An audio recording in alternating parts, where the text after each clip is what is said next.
Hey, il y a du monde. Excellent. Fait que cette présentation, je vais essayer d'aller assez vite parce qu'on va couvrir beaucoup de cas d'études.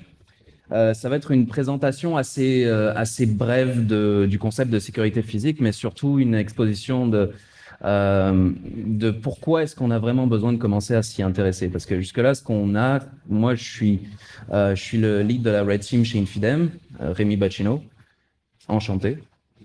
Le concept, c'est que souvent, on va s'occuper dans les TI, on va s'occuper juste de la sécurité informatique. On va s'occuper de la sécurité informatique, on va s'occuper de beaucoup de choses, mais pas du tout de tout ce qui touche au bâtiment. Avec tout le reste, bâtiment, la sécurité des accès, etc., ça va être l'équipe du bâtiment qui va s'en charger. Fait on va complètement offloader tout. Nous, on s'occupe de nos affaires, eux, ils s'occupent des leurs, puis tout est beau. Malheureusement, il y a un problème avec cette approche-là, qui est que même si les équipes opérationnelles et les équipes informatiques sont tranquilles dans leur silo, puis tout va bien, le problème, c'est qu'il y a des vecteurs offensifs qui sont béants, qui permettent, avec très peu de frais, à n'importe qui de pouvoir rentrer, puis de pouvoir compromettre complètement la sécurité des données. Fait que ça concerne aussi l'IT, finalement. Donc, rapidement, euh, à la base, je sais que la conférence était censée être en anglais. Je suis désolé de la confusion parce qu'en fait, sur le site Hackfest, c'était marqué en anglais. Fait que finalement, je vais la faire en français. Fait que j'ai dû comme traduire ma présentation assez rapidement. Donc, si vous voyez un petit peu de franglais, désolé, ça va être un petit peu. Juste imaginez 2 secondes que je suis Sugar Sammy, puis ça devrait être correct. Fait que c'est ça. Rapidement, moi j'ai un background un petit peu varié parce qu'à la base j'ai commencé comme étant un programmeur bas niveau. Moi dans ma vie, depuis que j'avais 8 ans, je voulais faire des jeux vidéo. Fait que je m'étais spécialisé en programmation graphique. Puis finalement, quand j'ai commencé à travailler comme Code Monkey, je me suis aperçu que c'était peut-être pas exactement la chose que je voulais faire. Fait que je suis allé ensuite en sécurité informatique, puis en pentest, puis en red team. Et là, j'ai découvert la sécurité physique, puis surtout les gros problèmes qu'il y avait avec ça. Fait que là, ça fait à peu près une demi-douzaine, proche d'une dizaine de tests d'intrusion physique qu'on fait, que j'ai fait pour à plusieurs compagnies différentes. Et les résultats sont quand même sensiblement toujours les mêmes. Fait que c'est aussi la raison pour laquelle je viens. Donc, on va commencer par définir rapidement c'est quoi la sécurité physique. Bon, je sais que les mimes, vous allez en voir beaucoup de mimes, hein, ça, vous étonnez pas. Je sais que la sécurité physique, à la base, c'est considéré comme quelque chose de très low-tech, low-level. Le pauvre garde de sécurité, généralement, est assez mal regardé dans une entreprise. Euh, Concrètement, euh, actuellement, le concept de sécurité physique, si on demande à n'importe qui est dans une équipe opérationnelle ou qui est dans une entreprise qui a une équipe opérationnelle, comme une usine ou un groupe de médias, n'importe quoi, ça va être, hop là, ouais, ça va être que la sécurité physique, le focus, c'est de s'occuper des personnes, c'est de la sécurité des personnes.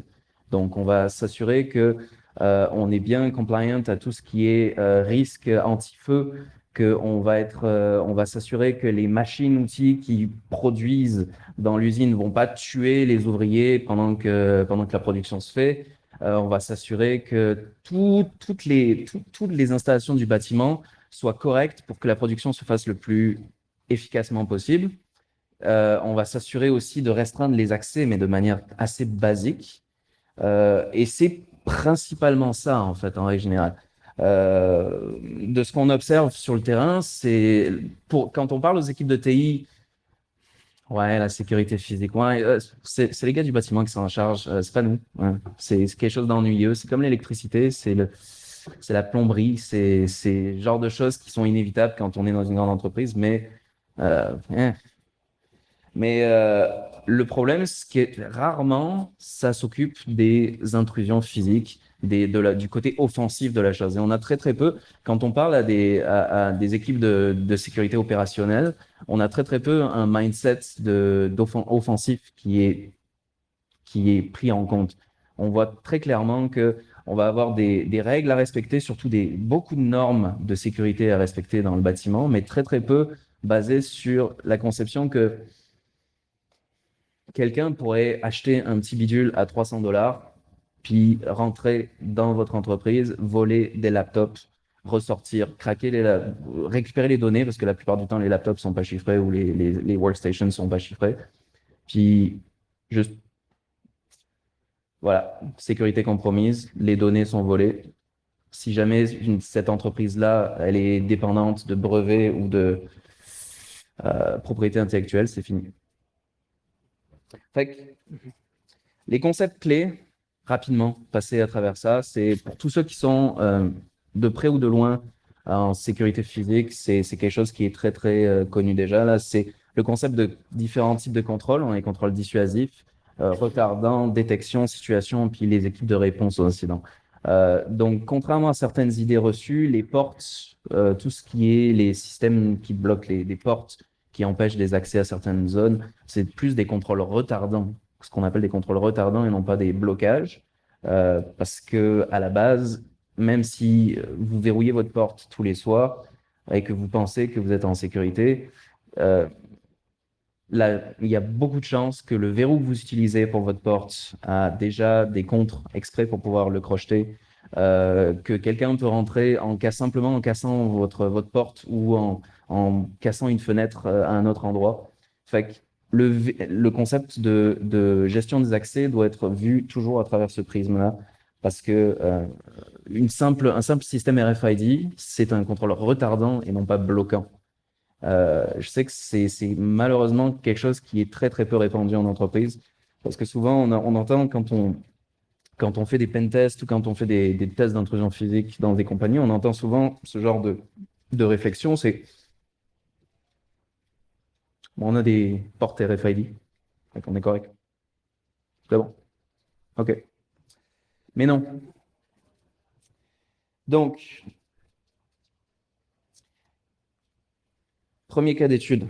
En fait, ces histoires de cas d'étude, ça va être essentiellement un amalgame de plusieurs situations réelles qu'on a eues dans les 2-3 dernières années dans des tests d'intrusion physique anonymisés, puis justement un peu amalgamés de manière à ce que ça ne soit pas possible de découvrir exactement la situation réelle.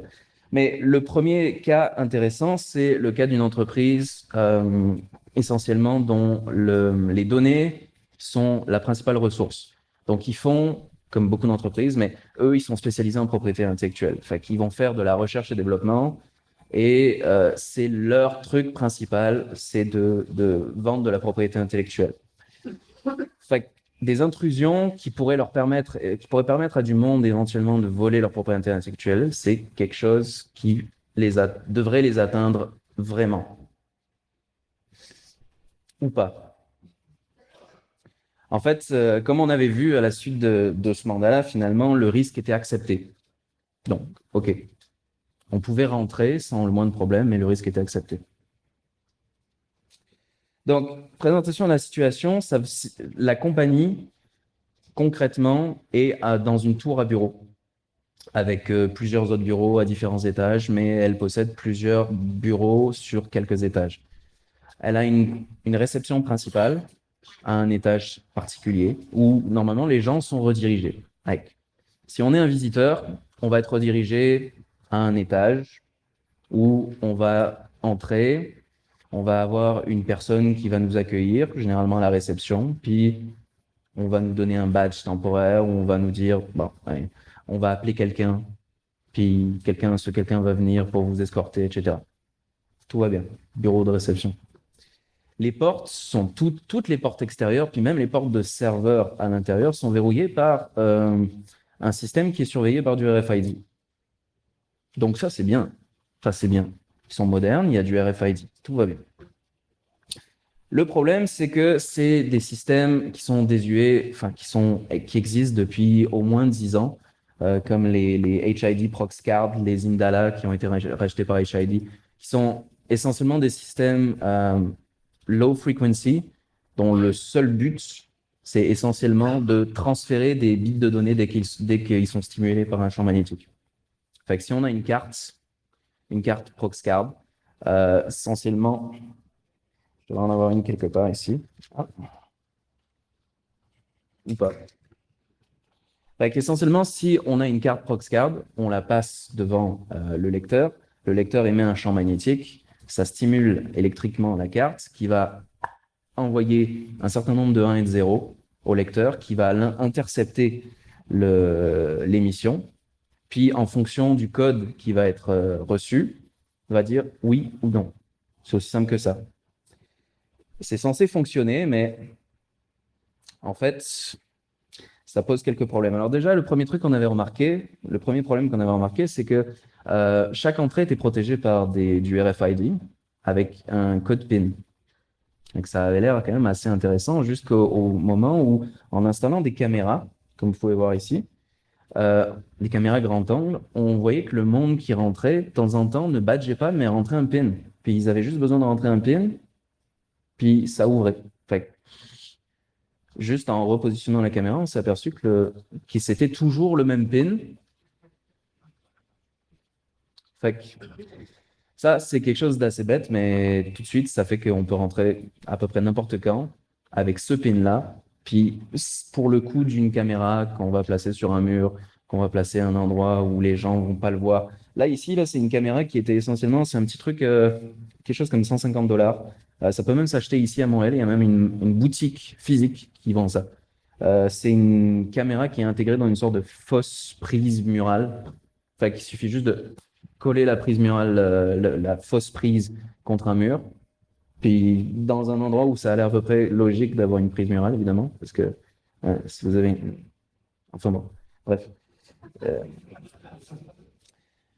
Fait que ça, pour à peu près un 150 $, puis avec juste un petit peu de talent d'électronique, c'est aussi possible de juste acheter sur Internet, sur Adafruit ou SparkFun ou n'importe quoi, juste des petits composants très très cheap, et puis monter une propre petite caméra 1080p, là, ça coûte encore moins cher. Mais si vous voulez avoir l'option Rolls-Royce, ça, c'est 150 $. Puis avec ça, vous récupérez ce pin-là, vous rentrez quand vous voulez, puis vous faites ce que vous voulez, concrètement. Deuxième problème, ils avaient du RFID, ProxCard. Fait que, normalement, j'étais censé vous faire une démo avec ça. Ça, c'est un lecteur RFID, HID, en fait, justement spécifique pour les ProxCard, low frequency. Le problème, c'est que les dieux de la démo n'ont pas été favorables avec moi aujourd'hui. Donc, ce que je vais pouvoir faire, c'est vous parler du processus plutôt et vous montrer un petit peu comment ça fonctionne. Donc, le concept, c'est vous allez avoir... Ouais. Vous allez avoir un lecteur RFID. Les gens arrivent, passent leur carte. La carte est stimulée, elle envoie ses données, les données sont validées, tout est beau. Bon. Le problème, c'est que si n'importe qui stimule la carte ne va pas réfléchir. Elle va juste envoyer ses données. Fait que pour à peu près, maintenant on les trouve à peu près 300 $. C'est quand même relativement cher pour n'importe qui, mais dans le cadre d'une attaque corporative, on peut s'entendre que ça se fait assez bien. C'est un lecteur de garage, en fait, de stationnement. Fait que dans les stationnements souterrains, généralement, quand vous avez une carte pour sortir, ça va être ce genre de machin-là qui va vous attendre à la sortie pour que vous n'ayez pas à vous coller directement contre. Parce qu'il a une portée assez grande. En fait, il a une portée d'environ ça, là. C'est genre autour de entre 50 cm et 1 mètre, en fonction du voltage qu'on lui envoie. Et ça, on peut en acheter à peu près n'importe où sur Internet. Ça se vend très très bien, surtout depuis les attaques qui ont été publiées pour ça. Donc, on le démonte. On met juste les câbles qu'il faut pour pouvoir l'alimenter à une batterie externe rouge et noir, puis sortir les données 1 et 0 qui sont lues par le lecteur. On connecte ça à un Raspberry Pi directement avec les ports GPIO. On embarque ça avec une batterie portative connectée directement à la fois au lecteur pour le voltage élevé, puis en USB pour le Raspberry Pi. Puis on met tout ça, on tape tout ça très très bien parce que On désactive aussi le son parce que le problème, c'est que ça a tendance à biper au début. Ça m'est déjà arrivé. Je me suis retrouvé dans un Tim Hortons. La première fois que j'ai testé ça, c'était avec un lecteur Indala. Je m'étais retrouvé dans un Tim Hortons, dans une file, à midi, alors que les employés étaient tous en train d'aller à ce Tim Hortons pour commander. Puis moi, j'ai espéré pouvoir récupérer des numéros de cartes dans la file. Le problème, c'est que ça commençait à biper de partout, tout le temps. Fait à un moment donné, quand ça commençait à faire bip, bip, bip, bip, bip, les gens se retournaient. J'avais l'air d'un terroriste. En plus, je suis obligé d'aller dans les toilettes du Tim Hortons pour débugger le truc parce que ça faisait vraiment non, c'était non plus jamais. Ça, c'est un système beaucoup plus safe. Où on désactive, on va désactiver directement le buzzer. On met ça avec un Raspberry Pi. Raspberry Pi, c'est stable, c'est solide. C'est pas le truc le plus optimisé qui existe, mais au moins c'est facile à mettre en place. On tape tout ça très fort, on met ça dans un sac à dos, on se balade, puis à chaque fois qu'il va y avoir une carte d'employé qui va passer à moins d'un mètre, à moins de 50 centimètres, ça se fait dans le sac à dos. On va récolter les données. Et le truc le plus beau, c'est qu'avec le petit projet WeGotcha, je vais mettre le lien à la fin de la présentation. Le projet WeGotcha, c'est des gars qui se sont amusés justement à créer en fait une distribution, à modifier la distribution Raspbian simplement pour setuper un point d'accès Wi-Fi rapide sur un Raspberry Pi 3. Puis suffit juste de l'installer, le lancer. Au démarrage du Pi, on a directement un point d'accès Wi-Fi, WeGotcha. On se connecte dessus. Puis, avec notre cellulaire, on a directement une page web avec la liste des creds qu'on est en train de pogner en même temps qu'on se déplace. Non seulement on peut avoir l'air complètement anodin, mais c'est rendu là, c'est comme pêcher à la nasse. C'est plus marrant. Problème numéro 3, c'est qu'une fois qu'on a pu bypasser les entrées, on s'est aperçu très très vite que dedans, les laptops n'étaient pas chiffrés. En fait, ce qu'on a fait, c'est essentiellement, on a récupéré un ou deux laptops, on est sorti avec. Puis au café du coin, on s'est aperçu que, en fait, ils n'étaient pas chiffrés. Avec un petit outil nommé Conboot, certains vont connaître, c'est quand même, ça fait déjà un certain nombre d'années que ça existe. On peut bypasser complètement l'authentification, le processus d'authentification locale de Windows jusqu'à Windows 10 les plus récents. C'est continuellement mis à jour. Et macOS également. Donc pour tous ceux qui auraient des réseaux macOS et qui feraient un petit peu les frais en disant ah, j'ai macOS. Non. Non, vous n'êtes pas protégé. Vraiment, la seule protection contre ça, ce serait le chiffrage à la limite. C'est encore la dernière chose qui est plus ou moins encore incassable. C'est un bon chiffrage solide. D'ailleurs, pour ça, j'avais fait une démonstration, une petite démonstration, j'avais fait une petite vidéo. Je vais essayer de la passer.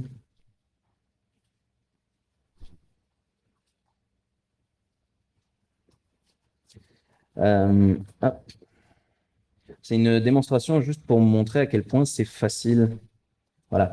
Alors ça, c'est le laptop de ma blonde. Donc, le concept, c'est que en fait, elle a un ordinateur Windows avec mot de passe, mais son disque dur n'est pas chiffré, que dans certains cas. Donc là, ok, on voit correctement, c'est bon. Donc là, le processus de démarrage est normal. Je vais essayer d'accélérer un petit peu pour pas trop prendre de temps. Donc Windows Boot.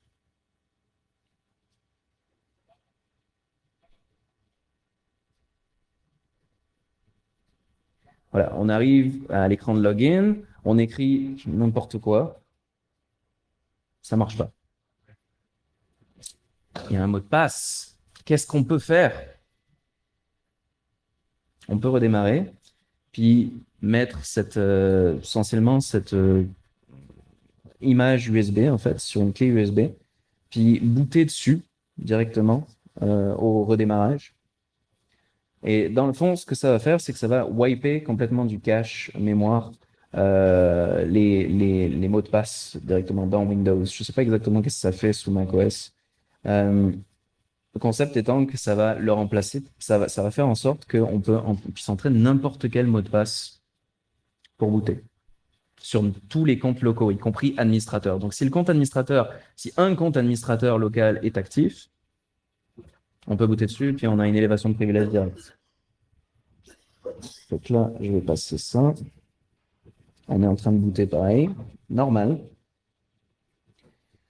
Puis là, pareil, là j'entre test essentiellement, ce qui n'est pas son vrai mot de passe, juste pour dire.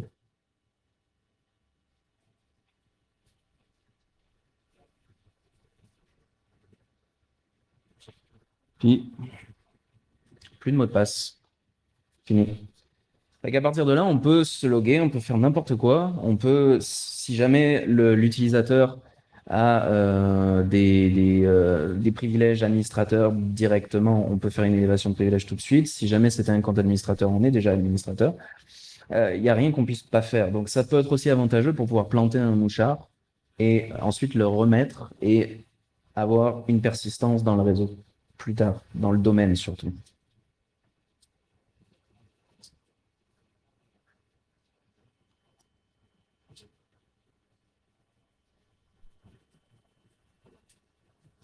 Et évidemment, c'est le point d'après.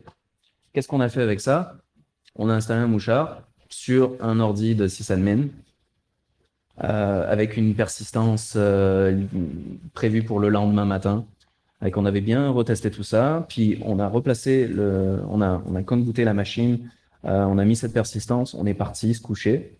Le lendemain matin, on avait un agent qui était dedans avec des privilèges locaux et aussi un accès au compte de sysadmin qui était domaine admin. Bon. Et ça, là, c'est essentiellement avec l'équivalent de $300 de matériel. Pas grand-chose, juste une journée et demie, essentiellement, pour faire une élévation de privilèges dans une compagnie qui essentiellement avait ce qu'on appelle des protections standards. C'est-à-dire qu'au au niveau réseau, ils étaient assez corrects. Ils n'avaient pas non plus énormément de protection, tout ce qui est surveillance des endpoints, surveillance du réseau, journalisation, tout ça, effectivement. Mais ça, c'est aucun problème qui puisse pas être bypassé par d'autres méthodes, mais cette fois-ci réseau. Au niveau physique, ils étaient considérés comme standards, justement.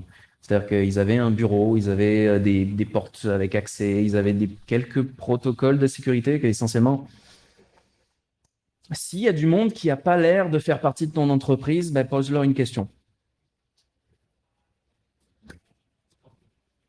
Fait que, en rétrospective, pour ce cas d'étude-là, le problème, c'est quand on a ce genre de procédure-là, on se rend pas compte aussi à quel point certaines kill chains sont vraiment faciles et cheap à mettre en place. Puis quand le core vraiment de la business, c'est la propriété intellectuelle des données, ça peut tuer toute la business en très très peu de temps. D'ailleurs, ça c'est pour la petite anecdote, quelque chose comme 2-3 mois après qu'on ait fait ce test d'intrusion-là, puis qu'on leur ait donné nos résultats, il y a eu quelqu'un qui est vraiment rentré et qui a volé des laptops et qui est parti avec. Je dis tout de suite, c'est pas nous. S'il y a quelqu'un dans la salle qui en sait quelque chose, c'est pas nous. Mais ça peut arriver, ça arrive très fréquemment. Il y avait aussi quelque chose avec cette compagnie, c'est qu'il n'y avait pas de surveillance après les heures de bureau. Il y a beaucoup de choses à dire là-dessus. Là, mon but avec cette présentation, c'est pas de présenter un exemple de bon plan de sécurité physique. Mais le problème, c'est que si jamais on se fie juste sur la sécurité d'un seul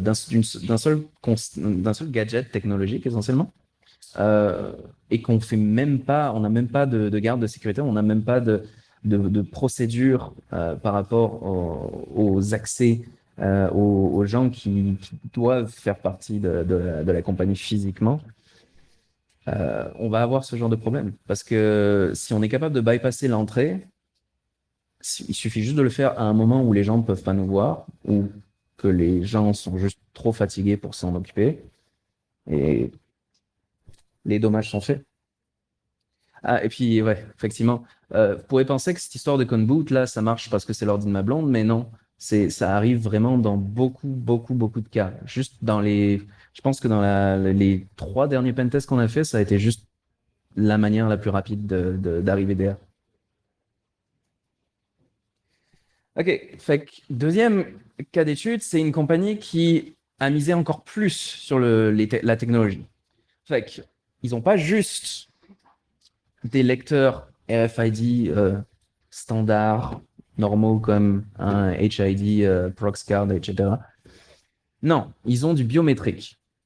Le biométrique, c'est l'avenir, right? Vous êtes censé me répondre. Bon, je suis déçu. Fait que non, en fait, parce que le problème, c'est que ils avaient une salle de serveur sécurisée. Ils avaient une salle de serveur, mais qui était sécurisée. Il n'y avait pas de vitre. Il y avait juste un grand mur avec une porte. C'était banalisé. C'était un endroit où absolument personne ne pouvait se douter qu'il y avait une salle de serveur. La porte était assez solide, protégée par un lecteur biométrique qui demandait 3 facteurs d'authentification. Une carte, Vigant, c'est important. Euh, une empreinte digitale, puis un PIN. Seulement si on avait ces 3-là, on pouvait rentrer, puis rentrer dans la salle serveur. Voilà, alors le problème numéro 1, c'est que c'était ce lecteur-là. Littéralement ce lecteur-là. Ce lecteur-là, il est très connu parce qu'il y a eu une présentation en 2013. Je crois que c'était, je sais pas si c'était la DEF CON ou au Black Hat. C'est le HID BioClass RWBLK 575, je crois. C'est un lecteur qui est très connu pour avoir une vulnérabilité spécifique qui est que euh, les 3 facteurs d'identification dont je viens de vous parler, là, en fait, ils peuvent être réduits à 1. Parce que sur leur site, ils le mettent même officiellement. C'est plus sécure, ce système-là est plus sécure parce qu'il stocke les informations de fingerprints et de PIN sur la carte directement. Voilà. Je vais vous laisser digérer ça 2 secondes. Sur la carte, qui en plus, elle, contient juste des informations vegans. Donc, exactement comme une carte Proxcard qui peut être lue n'importe comment. Donc, l'attaque est un petit peu plus avancée dans le sens où ce qu'il faut, c'est essentiellement avoir il faut acheter un lecteur similaire parce que c'est un lecteur qui peut faire également enregistrement d'empreintes et de PIN. Mais si on trouve ça sur Internet, moi j'en ai trouvé un, en fait celui-là, j'en ai trouvé un sur eBay, c'était sur eBay, mais il était quand même assez cher, il était autour de $1000. Donc l'attaque est un petit peu plus difficile à faire. Mais le concept, c'est que avec ce lecteur-là, si jamais on arrive à le démarrer et à le mettre en mode administrateur pour pouvoir enrôler des cartes, on peut enrôler sa propre carte, mettre son empreinte, mettre son PIN, ça va être stocké sur cette carte-là. Et la seule chose que ce lecteur-là va checker, c'est si votre empreinte est la même que celle qui est storée sur votre carte. C'est très sécure. Ouais. En fait, le seul vrai vecteur d'attaque avec ça, c'est d'en acheter un similaire, d'enrôler sa propre carte. Là, ça devient un petit peu plus tricky. Il faut pouvoir accéder au lecteur sur place. Il faut pouvoir le démonter en s'assurant qu'il n'y ait pas un mécanisme d'anti-tamper. Ça peut être mis en place, mais si jamais il y en a un, ça peut aussi être bypassé. Donc, il y a quand même toujours des solutions. Puis d'insérer une Blakey ou ESP key, en fait, ce genre de petit machin qui va se greffer directement sur les câbles 1 et 0 du protocole Vigant, donc pour juste lire les données des cartes qui transitent et qui vont ensuite, par exemple, dans le cas de la Blakey, Bluetooth Low Energy, qui vont permettre de vous transmettre ça ensuite par Bluetooth. Fait que dans le fond, on insère ça on insère une Blakey dans le lecteur. On attend qu'il y ait des administrateurs qui passent, qui ont accès à cette salle-là. Ça lit leurs données de cartes directement. Une journée après, on revient, on enlève ça et on a tout ce qu'il faut pour pouvoir créer notre propre carte avec les bonnes informations Vigant, notre empreinte, notre PIN. On revient et ça marche. Et ça, c'est pour à peu près $1000. Le seul truc un petit peu tricky dans cette attaque, c'est qu'il faut pouvoir avoir des accès assez faciles à ce truc-là. Puis il faut pouvoir le démonter, le remonter. On a testé sur le terrain, ça prend à peu près 2 minutes. Donc, il faut pouvoir avoir 2 minutes libres à un moment donné pour le démonter, 2 minutes libres à un autre moment donné pour à nouveau enlever le truc, puis on est correct. Alors, il se trouvait qu'en fait, comme c'était banalisé, l'entrée de cette salle serveur était banalisée, elle se trouvait à un endroit qui était absolument pas visible, mais qui était très accessible. Il n'y avait pas besoin de clé pour pouvoir y accéder. Euh, c'était quelque chose qui était assez simple parce que c'était le seul endroit où il y avait un lecteur biométrique. Bon, fait que c'était banalisé, mais pas complètement. Donc finalement, ça revient à ça. Voilà. C'est-à-dire que c'est un lecteur qui fait du 1 facteur finalement. Mais c'est bien, on se sent en sécurité au moins comme ça. Alors, le deuxième autre problème, c'est que tout ça, c'est bien beau. Là, je vous ai parlé une technique un petit peu plus avancée, mais quand même très connue, très ancienne, là déjà, 2013, ça commence à faire un peu vieux. Mais on n'est pas obligé de jouer avec tout ça.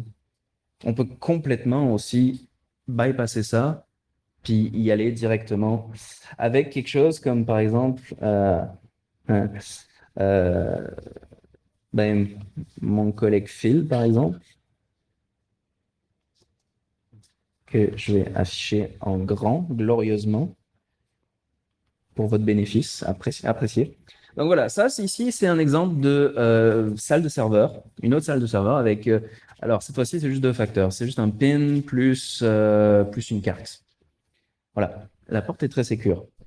Il va utiliser ce qu'on appelle un underdoor, c'est-à-dire un petit machin en métal, essentiellement, qu'on va juste remonter de l'autre côté de la porte pour aller agripper la poignée de la porte de l'autre côté. Et que souvent, les portes sont bloquées à l'extérieur, mais les gens qui sont à l'intérieur peuvent sortir simplement en pressant sur la porte. Voilà. Fait que c'est ça. Donc là, c'est aussi simple que ça. Si on a juste besoin. Alors, je vais vous montrer la vue de l'intérieur maintenant. Comme ça, que vous voyez un petit peu comment ça fonctionne au niveau du concept. C'est la même séquence, mais vue de l'intérieur.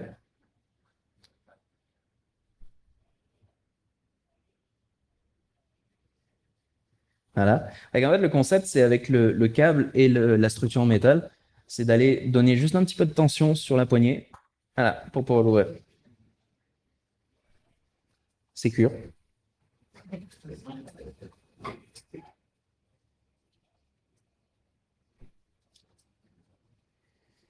Et si jamais on a vraiment envie encore moins de s'embêter,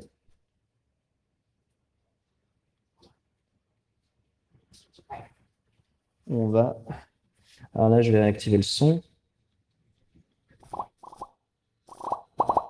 Je vais vous montrer une petite vidéo intéressante qui est sortie il n'y a pas très longtemps.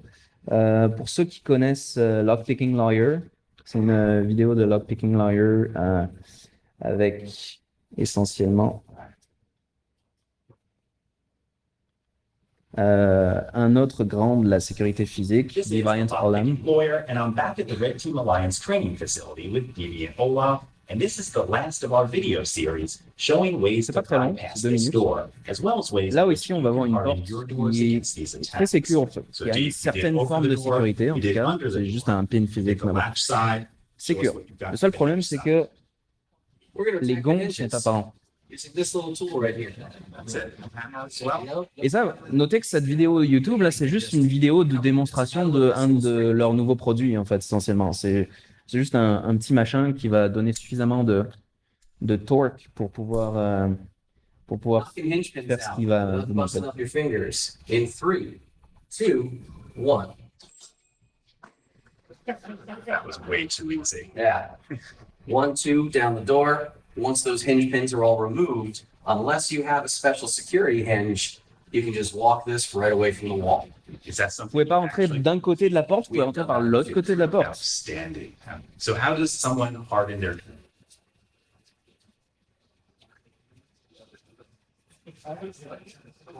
Mais ça, c'est le genre de considérations qui sont très rarement prises en compte. C'est Par exemple, on va avoir une nouvelle installation. On va avoir une nouvelle installation, une entreprise, mettons, qui déménage. Ils déménagent dans un nouveau locaux, nouveau bâtiment. Bon, OK, on va installer toutes les portes. Qu'est-ce qu'on fait? Ben, si jamais on a une entreprise qui s'y connaît pas trop, ça va être, OK, il faut qu'on prenne des verrous. OK, on va mettre des verrous. On va mettre des verrous. On met des verrous. Super. Le problème, c'est que les verrous sont standards. Ils sont pinés de manière standard. C'est-à-dire qu'ils vont avoir exactement le code d'entrée de base pour une clé à Tumblr classique. Donc, il suffirait juste d'acheter le set de clés qui va avec sur Amazon pour pouvoir entrer. Non, quand on fait une installation, il faut faire attention à justement changer le code de chacune de ces portes, de chacun de ces verrous, parce que si vous faites juste que l'acheter de base, vous allez avoir aussi le code de base qui peut être complètement bypassable. Faire attention à des petits détails comme justement avoir des gonds externes qu'on peut enlever facilement. Ce genre de petits détails aussi avoir une protection pour pouvoir éviter de pouvoir accéder directement à la poignée de l'autre côté, comme j'avais montré là. C'est vraiment des trucs qui sont rarement pris en compte et qui peuvent complètement ruiner la sécurité des données d'une entreprise en très très peu de temps. Puis c'est ça le problème, c'est qu'il y a besoin d'une politique coordonnée. Parce que toujours ce qu'on voit, c'est on a l'IT d'un côté, puis on a l'OT de l'autre. Et OT, c'est vraiment, on parle d'OT généralement que dans des grosses industries de production, les usines, ce genre de choses. La plupart du temps, OT, pour toutes les compagnies de taille assez moyenne ou des compagnies qui sont principalement IT, ça va être juste les gars du bâtiment. Et les gars du bâtiment, ils font pas ça. Troisième cas d'étude. OK. Donc là, on a une compagnie qui fait un peu mieux que tout ce qu'on a montré jusque-là. C'est-à-dire qu'ils ne se fient pas simplement aux gadgets technologiques. Ils ont aussi une équipe de garde de sécurité. Ils ont en fait une compagnie de tierce partie qui s'occupe de leur sécurité, qui ont du monde avec un bureau de réception. Ils ont des tourniquets à l'entrée pour empêcher le monde d'entrer sans avoir une autorisation fiable. Ils ont du monde qui patrouille assez régulièrement. Ils ont du monde qui patrouille le soir aussi. Ils ont un périmètre de sécurité. OK. Ils ont un périmètre de sécurité externe. Ils ont un périmètre interne. C'est quelque chose qui est quand même assez costaud. Voilà. Le problème, c'est que là aussi, il faut faire très attention au processus et comment ils peuvent être abusés. Parce que ça peut être très possible, comme par exemple ici. Là, c'est en fait essentiellement moi déguisé en personnel de nettoyage qui me fait tenir la porte, tout simplement. Je me fais tenir une des portes par un employé qui s'en allait, puis c'est à peu près autour de 18h, 19h. Fait que, il y avait déjà très peu de monde, puis je rentre, je fais les poubelles et en même temps je récupère un laptop. Voilà. Autre type d'attaque, essentiellement, c'est se faire passer pour un technicien. Ça marche très très bien. On arrive comme un vendredi, donc il y a une situation assez d'urgence. On dit qu'il y a un bris réseau. Il y a quelque chose dans la salle des serveurs qui tourne pas rond. On n'est pas forcément obligé que ça fasse complètement du sens, mais suffisamment pour que le monde achète votre histoire. Fait que juste essentiellement arriver avec quelque chose qui fasse vaguement technicien. Dans ce cas-là, c'était juste un t-shirt Bell, essentiellement, un truc qu'on peut acheter au marché aux puces pour $15. C'est $15 en plus. C'est juste l'impression. On donne une clé USB avec le logo de Bell dessus, puis la personne te regarde rapidement, genre, OK. Bon, imprimé sur un t-shirt, puis c'est bon. Ça, là, c'était justement une entreprise avec justement ça, tourniquet, etc. Puis juste le fait de se présenter en technicien belge, j'arrivais, puis la personne me regarde, une compagnie de sécurité tierce me regarde, puis me dit ah oui, ok, vous venez pour le 13e étage? Ouais. Sure, why not? Fait qu'il me tend une paire de clés, essentiellement, directement. Il me fait passer, puis ok, je me retrouve dedans. Bon. Fait que je vais au 13e étage, je me rends compte qu'en fait, c'est vraiment juste la connexion, l'aération, etc. J'ai pas accès à la salle des serveurs.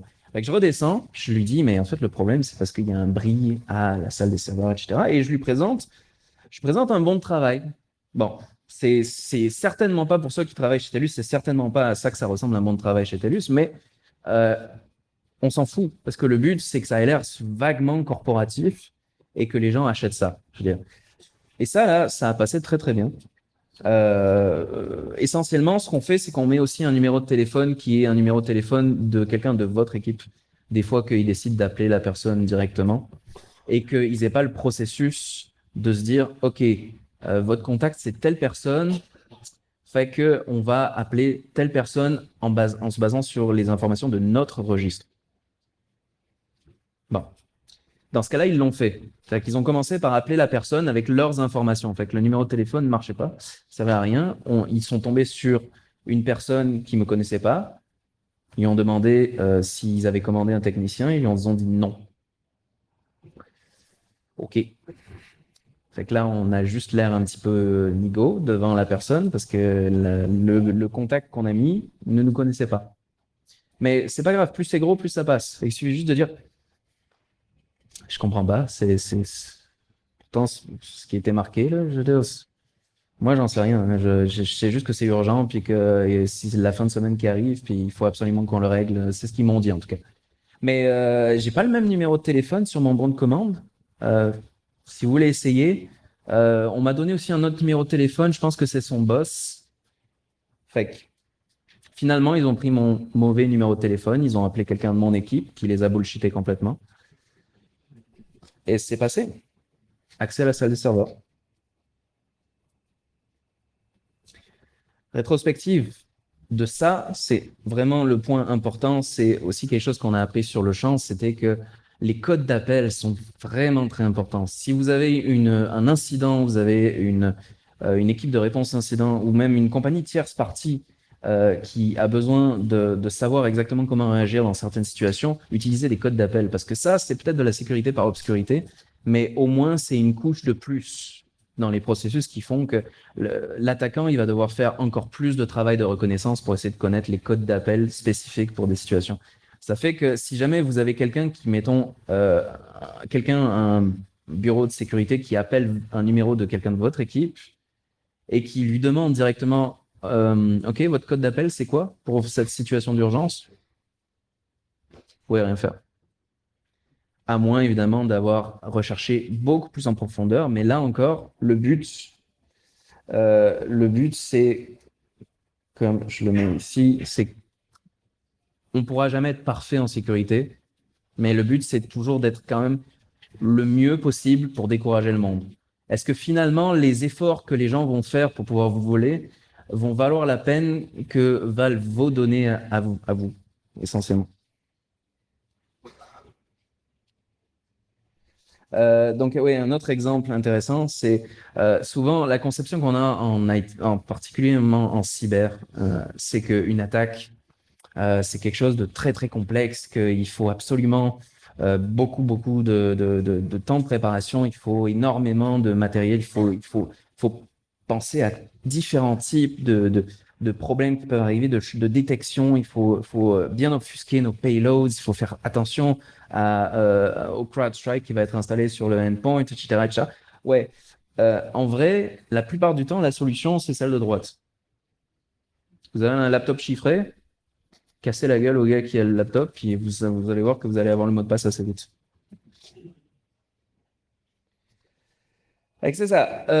Pour terminer là-dessus, le problème, c'est qu'il n'y a pas de solution miracle. Moi, le but ici, pour lequel je venais, c'était essentiellement d'essayer de donner un petit peu de visibilité sur ce genre de problème. Parce qu'on a beaucoup d'intrusions physiques qui marchent. En fait, à date, je me suis fait juste pogner une fois par la police. Ouais, c'est ça. Mais c'est bon, je me suis quand même encore jamais fait emprisonner, donc c'est correct. Je sais il y a aussi du monde qui s'est déjà fait taser, donc je veux dire, c'est quelque chose qui existe, clairement. Il peut y avoir des problèmes. Une fois aussi, on avait eu potentiellement un mandat pour une compagnie d'énergie où ça prenait un niveau de sécurité NATO pour faire une intrusion. Les gardes étaient armés, etc. Faut y aller doucement. Faut y aller doucement avec ce genre de truc-là, parce que, voilà, c'est ça. Surtout quand c'est aux États-Unis. Fait que c'est ça. Souvent, les intrusions physiques sont quand même quelque chose de plus simple, plus cheap, plus facile à mettre en œuvre pour pouvoir voler les données. Puis surtout, les contrôles de sécurité physique, c'est quand on parle souvent les problèmes qu'on a en cyber, c'est les mises à jour. On va avoir un NT4 qui va être traîné sur le réseau, on va avoir un Windows 7 qui n'est pas patché, on va avoir même un Windows 10 qui n'est pas patché. On va avoir beaucoup de problèmes de mise à jour, mais pas autant qu'en sécurité physique. Sécurité physique, on parle de systèmes qui datent d'il y a 20 ans, qui n'ont jamais été mis à jour, qui sont encore en support étendu par la compagnie qui les fait parce que tout le monde s'en fout. Je veux dire, il y a déjà des vulnérabilités qui ont été publiées pour ça, mais en même temps, c'est des intrusions physiques. Il n'y a que James Bond qui fait ça. Je veux dire, c'est pas... autre point, c'est intégrer les équipes. Je sais que en fonction de la culture d'entreprise, il peut y avoir des problèmes par rapport à ça. Parce que c'est vrai que c'est difficile aussi en fonction des compagnies de leur dire quoi faire selon un seul modèle. Par exemple, on a une compagnie, la fameuse compagnie qui faisait juste de la recherche et développement et dont le core business, c'était la propriété intellectuelle, c'était essentiellement des programmeurs. Les programmeurs, déjà, de base, c'est gentil. Fait que les programmeurs, si tu as besoin de quelque chose, ils te le font. Il n'y a pas de problème ou il n'y a pas de solution. Si jamais ils sont constamment en train de collaborer, fait que quand généralement tu leur demandes de te tenir une porte, ils te la tiennent. Fait que, est-ce que tu veux complètement changer la culture d'entreprise pour que ta core business qui est fondée de programmeurs devienne complètement paranoïaque et que tes programmeurs arrêtent de se comporter comme des programmeurs? C'est difficile. Fait que faut réfléchir à ça, mais concrètement, le changement de culture est quelque chose qu'il faut prendre vraiment au cas par cas. Intégrer les équipes, ça serait quelque chose de très, très important, surtout quand il y a des équipes de IT et OT. J'ai déjà vu des situations où il y avait des énormes silos entre les équipes de IT qui géraient leurs affaires, les équipes de OT qui géraient la production de leur côté juste pour la sécurité humaine, puis personne ne se parlait entre eux. Puis c'était constamment des petites guerres d'équipes ou entre qui va avoir tel budget, qui va avoir l'accès à tel équipement, etc.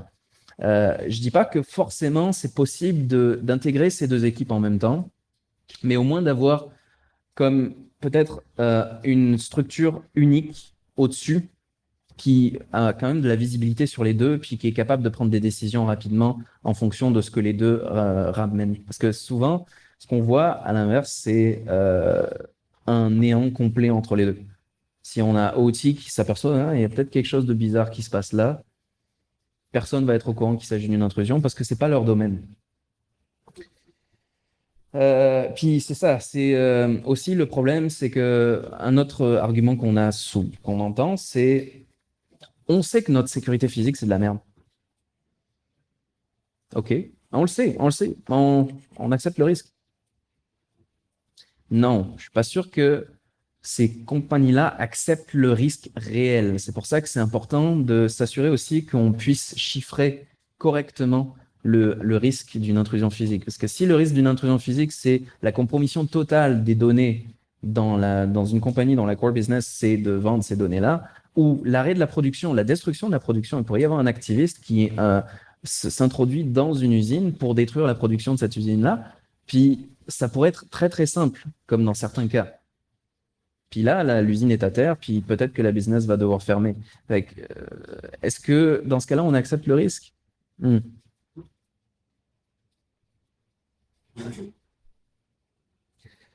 Et puis c'est ça, c'est souvent on entend parler des gadgets, on a des gadgets technologiques, on a du biométrique, c'est super. La prochaine fois, je vais voir un truc parce que là c'était du biométrique avec du fingerprint, je sais que c'est le moins fiable de tous les biométriques, mais même quelque chose avec de l'iris, c'est malgré tout, je suis certain qu'à un moment donné, il va y avoir des moyens de bypasser ça, ne serait-ce que par la construction du bâtiment. J'ai vu une situation où on avait une porte avec un système de détection de face qui était là pour ouvrir la porte. Le concept, c'était que c'était juste une cloison qui protégeait. Fait que techniquement, quelqu'un avec un gros marteau pourrait juste défoncer la cloison et passer à travers. Avec ce genre de situation-là, c'est toujours la raison pour laquelle il faut faire plus attention au processus qu'à la technologie. Parce que la technologie, c'est bien, mais si vous pensez que vous allez économiser en virant toutes vos équipes de garde, de sécurité physique, etc., puis les remplacer par des gadgets, ça va marcher juste pour 1% des situations. Et des tests réguliers, c'est important aussi, là. C'est malgré toute la préparation qu'on peut avoir, on va jamais vraiment savoir qu'est-ce qui peut arriver tant qu'on ne les sait pas. Ok. Et justement, on arrive à la période des questions. C'est son Allô? premier temps, tout le monde, on félicite.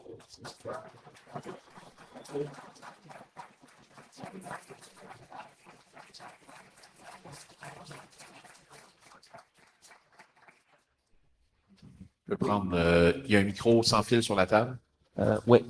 pour que tout le monde comprenne bien. Il y en a un dans la salle aussi. Ouais. Juste ouvrir la switch, Patrick. Allô? Test. Ouais. Il y a une question? Ouais.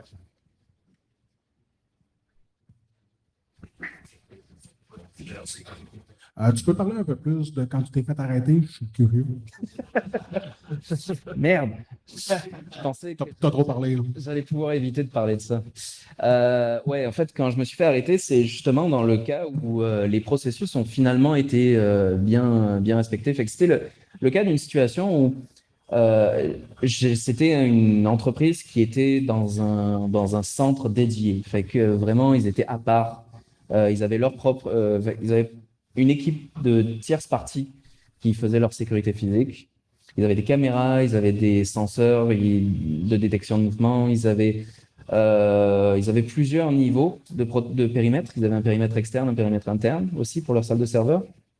Fait que le but, c'était de rentrer dans leur salle de serveur, donc passer 2 périmètres.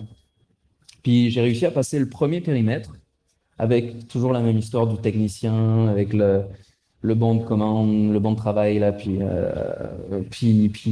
appel téléphonique à quelqu'un de l'équipe qui bullshit complètement, qui se fait passer pour quelqu'un de l'équipe. Fait que le garde à l'entrée était complètement convaincu que j'étais qui je disais que j'étais. Puis il m'a mené jusqu'à l'entrée de la salle des serveurs, qui, j'avais pas prévu ça, était gardé par un autre garde qui, lui, voulait absolument pas me laisser entrer. Je suis désolé, je sais que c'est tard le soir, ouais, il est 23h, mais non, désolé, t'as pas les bons creds, j'ai pas reçu les bonnes, les bons contacts des bonnes personnes pour te faire entrer, puis il faut absolument que tu sois accompagné pour entrer dans la salle des serveurs, fait que je peux pas te laisser entrer. Ok, fait que je ressors, puis là, on escalade le processus, fait qu'on fait des appels à du monde, on fait réveiller du monde, exprès pour essayer de pousser jusqu'au bout. On aurait pu s'arrêter là, puis dire, ok, bon, c'est trop risqué, on s'en va, mais on a voulu tester jusqu'au bout. Fait qu'on a élevé le processus, puis ils ont fini par réveiller du monde à 300 km de là, pour leur dire, bon, il faudrait que tu ailles escorter ce gars-là là, dans la salle des serveurs. Et que le mec s'est réveillé, puis probablement parce que c'était à 300 km, il a réfléchi 2 secondes, il s'est dit, est-ce qu'on sait exactement qui c'est ce gars? Et ils se sont dit, on va quand même vérifier son identité d'abord, et qu'on va appeler la police pour vérifier son identité. Simple. Fait que moi, j'ai eu essentiellement la police qui est venue pour vérifier mon identité, qui sont rentrés avec la main sur le gun directement en me regardant d'un air complètement suspicieux, genre. T'es un technicien TELUS, toi? Ah ouais? Tes pantalons, ils sont vraiment très récents, là. Ça fait juste, tu viens juste de commencer? Ton casque, il est à peine bosselé. C'est bizarre, ça. T'as pas beaucoup d'étiquettes sur ton casque. Ah ouais. Fait qu'au bout d'un moment, j'ai essayé pendant 2 minutes de les bullshiter, puis je me suis dit, oh, trop risqué. J'ai sorti ma lettre, puis il y avait 2 noms là-dessus. Le garde de sécurité voulait toujours pas me croire. Il était probablement vexé aussi de s'être fait avoir, fait qu'il voulait toujours pas me croire. Fait qu'ils ont appelé le premier numéro, et le premier numéro a répondu qu'il ne me connaissait pas. True story. Fait que là, je me retrouve devant 2 policiers qui me regardent d'un air bizarre, puis avec le mec qui est sur mon papier de Get Out of Jail qui me dit qu'il me connaît pas. Heureusement, il y en avait un deuxième, fait qu'ils ont quand même dit, bon, on va appeler le deuxième, hein, tant qu'à faire, sinon tu passes la nuit au poste. Et ils ont appelé le deuxième, et le deuxième était correct. Il était au courant que ça se passait, fait que finalement, il leur a dit, ouais, c'est normal, c'est bien quelqu'un de cette compagnie-là qui est censé faire des tests, etc. Heureusement, ça s'est bien passé. Ils m'ont quand même raccompagné en voiture, donc j'ai fait un trajet à l'arrière. Mais j'ai évité de passer une nuit au poste, c'est quand même déjà quelque chose. D'autres questions? Merci. Oui, au fond?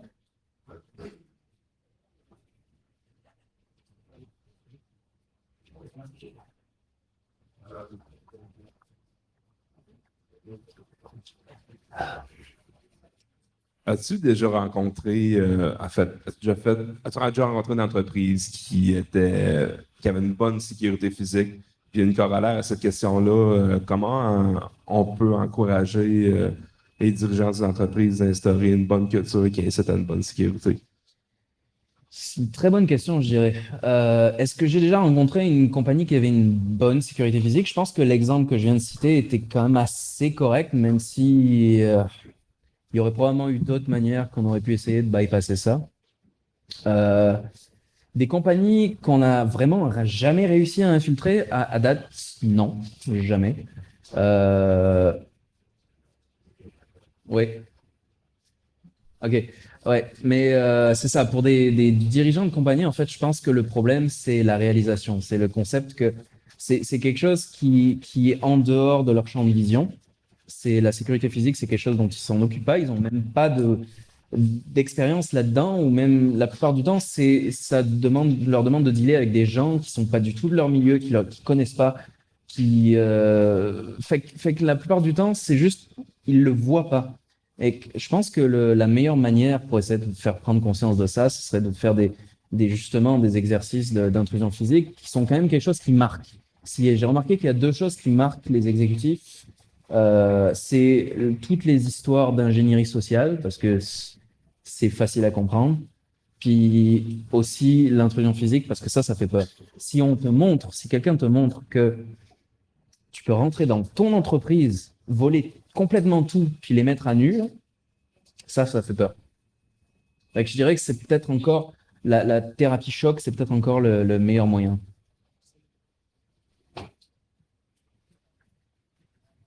D'autres questions? Et Oui.